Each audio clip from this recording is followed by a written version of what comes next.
kisassa ykkönen. Hänen edellään oli Tyson Gay, joka täällä jätti, kuten tietysti tiedätte, kivusvamman takia 200 metriä juoksematta. Mutta niillä mennään, ketkä radalla ovat. Bolt vastaan muut.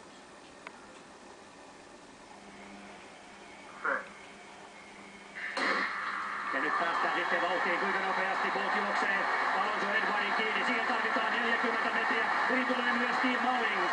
Katsokaa Boltia. Hän tulee loppusuoralle. Hän tulee kuin 1 000 000 volttia. Karkaa rintamasta. Sean Crawford taistelee mitalista, mutta Bolt on ylitse muiden. Hän johtaa 10 metrillä. Hieman hellittääkin juoksee jälleen maailman ennätyksen. 19.20. Jätti vielä pikkasen siimaa, koska kisoja hän on tulossakin. On tämä ihmeellinen mies. 19.20. Mistä näitä tulee?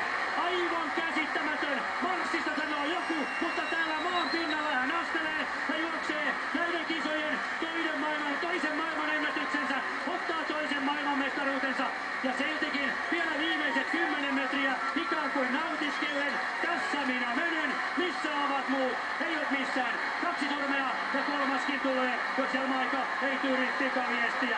Kansa saa täällä sitä mitä haluaa. Aivan käsittämätön aika ja se vielä korjautuu. 1.9. Ensimmäisen kerran nähdään viimeisen 50 metrin aikana, että Bolt ikään kuin hyytyy ja menee vähän takakenoon. Se kertoo siitä yrityksen määrästä, mikä nyt jo tarvitaan rikkoakseen näitä omia huikeita maailman ennätyksiä. Suoralle hän tulee niin kuin jousi olisi vetänyt aivan uskomattoman hyvällä kaarejuoksulla, hyvällä suoralle ampumisella, joka irrottaa hänet muusta porukasta aivan totaaliseen yksinäisyyteen. Suvereeniin ylivoimaa 19 on lukunakin niin hienot, että aivan uskomatonta, että joku todella on juossut 200 metriä noihin aikoihin. Käsittämätön juoksu ja muutkin juos todella hyvin. Tuo jää kyllä elämään historiaan. 19. Päivä on 20. Se vielä olisi puuttunut, mutta joka tapauksessa jälleen on nähty pikajuoksun historiaa. Siinä menee mies, joka puristelee päätään. Hän on Yhdysvaltain Wally Spearmon. Sikäli turhaan, että hän ottaa täällä mitalin, mutta nuori mies ehti edelle. Panaman Alonso Edward, 19-vuotias nuorukainen, toisena juniori-ikäisenä alle 20 sekunnin, juoksee 19.81. Saapa sitten nähdä, minkälainen tekijä hänestä aikanaan kypsyy ja varttuu, kun saa vähän vuosia vielä lisää vyön alle. Ja Wally Spearmon on jälleen arvokisamitalisti, kolmas kuten Osakassa 2 vuotta sitten. Hän juoksee kauden parhaansa 19.85. Maanmies Sean Crawford, hänkin alle 20 sekunnin 19.89. Ja sitten Jamaikan Steve Mullins antaa kyllä lopullisen näyttönsä viestimiehistöön, juoksee ennätyksensä 19.98. Charles Clark 23.9. Azerbaidžanin Ramil Guliev on 7. ja David Alerpe 8. Eurooppalaiset tänään hännillä. Tässä on historian tekijä Usain Bolt. Jamaika, ensimmäinen maailmanmestaruus tällä matkalla Jamaikaan.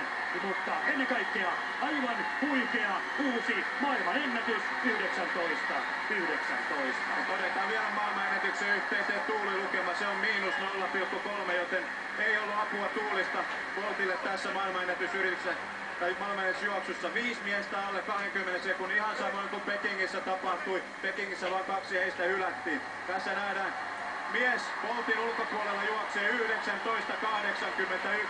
Eroa on 4 metriä, kun tullaan ensimmäisen satasen jälkeen suoralle, ja se kasvaa. Ja tässä nähdään viimeisillä metrillä raju on yritys Boltilla. Ensimmäisen kerran askel ikään kuin vähän sakkaa. No ei se ole ihme, jos juostaa 19.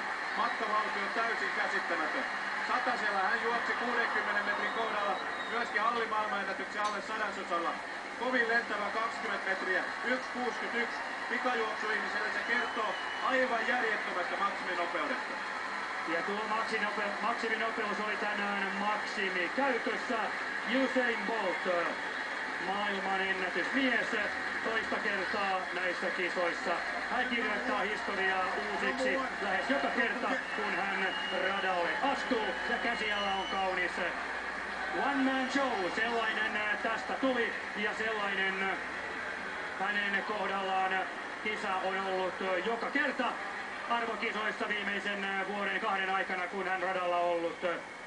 Aivan käsittämätön.